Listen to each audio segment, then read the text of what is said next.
Great. My name is Trisha Kalala, and I'm one of the original PTN facilitators. And I'd like to introduce our speakers for this snapshot, Rebecca McKinley and Lisa Lambuth. Their session is on using Google Slides to organize and enhance your CGI classroom.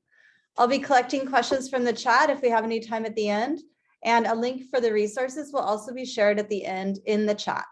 So just a reminder, it's being recorded for addition to the Cotsen website later.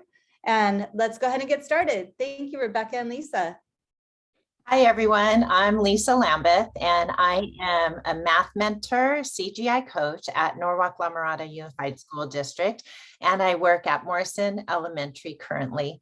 I have the good fortune to meet Becky when we were doing Zoom school, and so I got the privilege to work with her and her 5th grade class during Zoom. Here's Becky. And I'm Rebecca McKinley. Lisa, do you want to turn the slide too? You. I'm Rebecca McKinley. I'm a 5th grade teacher at Morrison Elementary.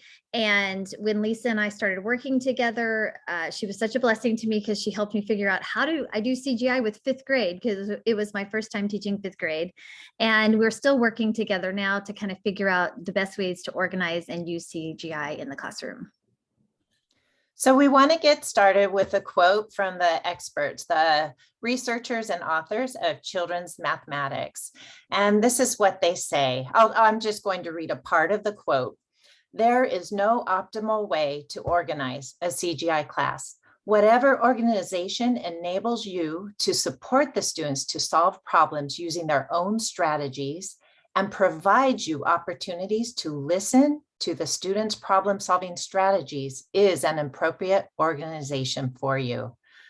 Does that resonate with you? Have you ever asked, how do I do all this? How do I organize it or structure my class? Well, what we are going to share with you today evolved out of our work together with Becky's 5th grade students. So I'm a person who really loves organization. I need it to feel safe and secure. So when Lisa and I were working through things, I asked her, how can I organize this math block? And she suggested some things as we were talking about, maybe starting with warm-ups, moving into the CGI problem, and then doing fluency tasks. And you can see some of the things for warm-ups and fluency in there. But today, we are going to talk about the CGI section of our math block and how I use Google Slides to help that flow through posing the problem, solving the problem, having a time for differentiation of instruction, partner sharing, and then large group share. And this is a sample of one of the presentations that I have used this year in my classroom that's helped me flow through the CGI section. And before we get started with a problem, we want to refer to an article called Supporting Sense Making with Mathematical Bedlines. It helped Becky and I adjust how we posed problems to the students. We wanted to ignite curiosity because curious students are engaged students. And so what we would do is perhaps show them a picture like this and ask them, what do they notice? What do they wonder? And they would share out their ideas. And rather than show the whole story problem, we're going to reveal it in parts. So we might show this: 5 friends go out to eat at a food truck. And then we'd ask the kids, what do you bet will come next? And the students would share ideas. They might say something like, how much money will the friends spend? Or will they share something? How much change will they get? They'll have all sorts of ideas, and then we'll share a little more of the story. 5 friends go out to eat at a food truck. They order 18 churros to share. And we'd let them think a minute. They might want to revise their predictions. And so we might ask again, what do you think will happen next? Or we may even ask, what do you think the question will be? And again, the students can revise their predictions. And then after the students are curious, engaged, and have made sense of the story so far, we'll share the whole story. And so this is my time as a teacher when I am going around to my students and I'm trying to assess their thinking. I want to ask them questions. How are you approaching this problem? And I want to understand them as mathematicians. Also, I'm looking for 2 strategies that I would like to highlight during the group share. And I will send those 2 students to either the whiteboard, or sometimes I use big chart paper and I have them put their strategies on the board. And I kind of pick those strategies based on connections that can be made during the large group share. So that's some of what I'm doing, but I'm also thinking about how I can advance student thinking. So sometimes you'll have that student who will just like put down a solution and they won't have anything else. And so I will say things like, can you think of a way to show a model of your thinking, or can you show me on the paper what you were thinking? Or somebody maybe only solves with a model, and I might say, do you have an equation that could match that model? And just trying to encourage that. And I've also kind of moved into written explanations as well, asking them for that first problem to do a written explanation, because I have students that sometimes struggle to explain their thinking to each other, and this gives them a chance to think about that. And then after a lot of people are done with that, or getting close, when I've got a few people almost finishing with the first problem, I'll switch to this slide here that Lisa just showed us. And it has different number choices on it. And it allows my fast finishers to have more problems to work on. And some of them are more challenging than others. I also have some problems that might be easier than others. If I have a student who's struggling with the initial problem, I might send them to an easier problem number choice. But my initial thinkers, I do have some kids that only get through the first problem, and I call them my deep thinkers. They need that time to really make as many mathematical connections as they can. So this frees me up as a teacher, that I can let those students work as slow as they want to and take as much time as they need. And I can have something that challenges my fast finishers. And then after I noticed that they are getting to the point where most of the people are done with that first problem, we move into our partner share. So at the beginning of the year, we did a lot of modeling on just how to share your mathematical thinking. And the kids were getting really good at that, but they really weren't interacting with each other and each other's ideas. And so I have this fantastic 5th grade team at Morrison, and we create language development units for our kids, and we were using revoicing for social studies. And I was like, I want them to do this in math. So I took the slide we made that supports the partner A, partner B revoicing, and I moved it into my math Google Slides, and I tweaked it so that it works for math. And we started doing this revoicing. So partner A would share how they solved the problem. Partner B would revoice what their partner said, and then partner A would confirm or restate their answer. And then on the right-hand side, I have the sentence stems for them there. And of course, I always remind them to remember to use your math vocabulary, which I have posted on the wall. And then after partner A shares, partner B revoices, and partner A restates, then we switch roles and repeat. And then once our partner share is done, we move into the group share. Now, I just showed you revoicing, but I did make some other partner share slides that we'll talk about in a minute. But this is an example of what we did for the whole group share this year for our students. And my tip here is I take a picture at the end of the time and I put this into the slideshow, and I put a skip slide on it so the kids will never see it, but it's there for me for next year. So I can think, oh, here's what some of my kids did last year. It's not that I have to pick those same strategies again for the group share next year, but I just have what's in my mind. Oh yeah, this is what we did. And I really love the Google Slides presentations as well, because I can put anything into the speaker notes. Like I'll put my monitoring charts in there. So I can just click that link, print it out the night before. I can look through everything and I'm ready to go the next day. And any of those numbers choices, I can change them. And I want to do that. Depending on the class I'm working with, I'm going to change those numbers to fit the class and where I either want to challenge or help help certain students. So I love it because it's flexible, but it's there for me. I still have my structure. And so, yes, now I want to talk about some other partner sharing slides that I made besides revoicing. So after a few weeks of revoicing, the kids were getting good at it. And I was really excited about how much the partner share had been developing in these really incredible ways. So I said, well, let's try questioning. So I made this slide. Partner A shows how they solve the problem. Partner B asks a question. Partner A answers the question, and then they switch roles and repeat. And then again, after a few weeks of questioning, I thought, well, let's try making connections. And I kind of focused it on making connections between what was similar and what was different about the strategy, because I thought that would help them have an entry point into making connections. Otherwise, they're like, I don't know what you're talking about. So partner A shares how they solve the problem. Oh, can you go back, Lisa? Sure. Sorry about that. Partner A shows how they solve the problem. And then partner B, what I was finding is partner B was already sharing their strategy when they made the connection. So I just have partner B share their strategy while they make the connection, and then partner A makes a different connection.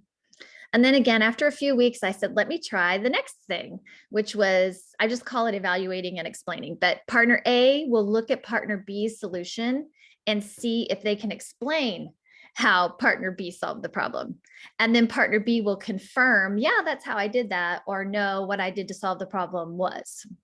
Again, I have sentence stems on the side for them. I remind them to use their math vocabulary, and we switch roles and repeat. So, but now I have all these slides. I have tons of them. So how do I organize these in my Google Drive? I have a main math folder that I've entitled Math 5th Grade.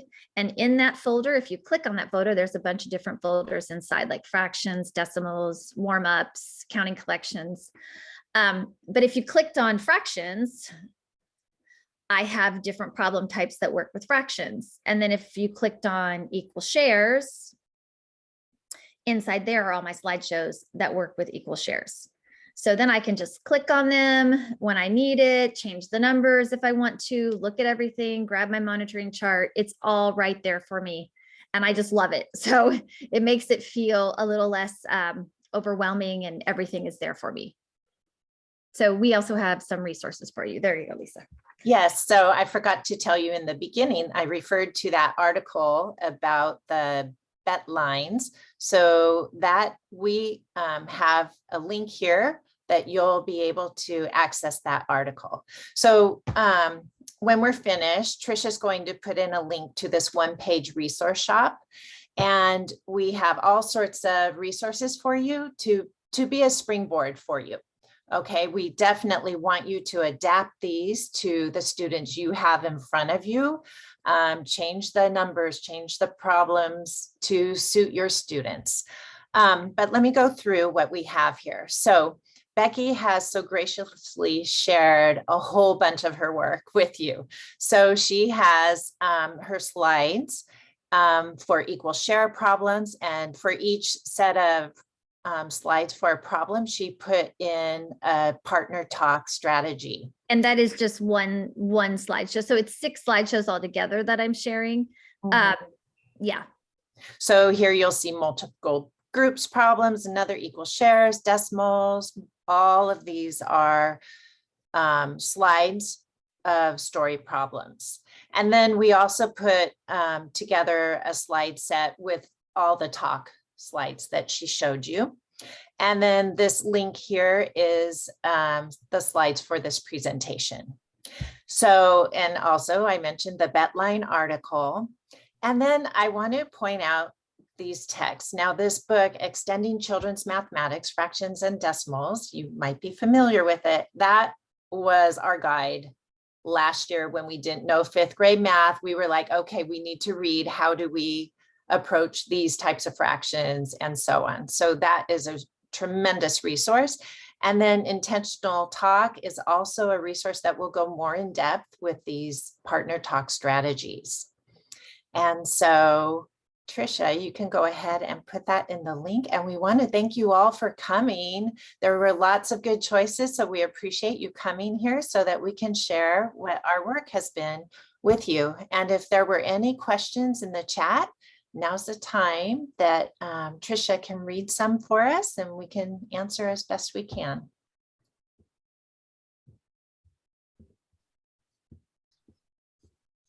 I see many, many thank yous to you for sharing such rich resources. That's nice. And possibly no questions. Yeah, no, I do. We do have a question. Oh, we do? And feel free to anyone who wants to send a question, but you'd prefer to just direct message, go ahead and do it that way. Here's one I received that way. Do you have the problems printed out on a paper to students as well, or just on the slide? Good question. For me, sometimes I do that, but I just have kids work in a notebook, and they have like a spiral bound notebook. So they have all their work for the year in that. They use more than one spiral bound notebook, but they have it there. But yes, you can. Sometimes I do.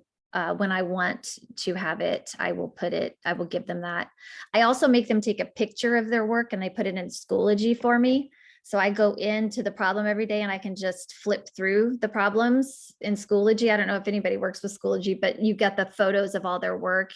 And then I don't have to like collect all of their notebooks. I can just click in Schoology and see what everybody did that day. And I have to say, I was so impressed. I was in Becky's class the other day, milling around, talking to students while they're solving problems. And this one student was just telling me, yes, I'm going to put this in Schoology. And they just knew the system. That's our learning management system. I'm sure your districts have those, perhaps different kinds. Building on what you just mentioned with Schoology, we have a question on that. Do you grade their work in Schoology?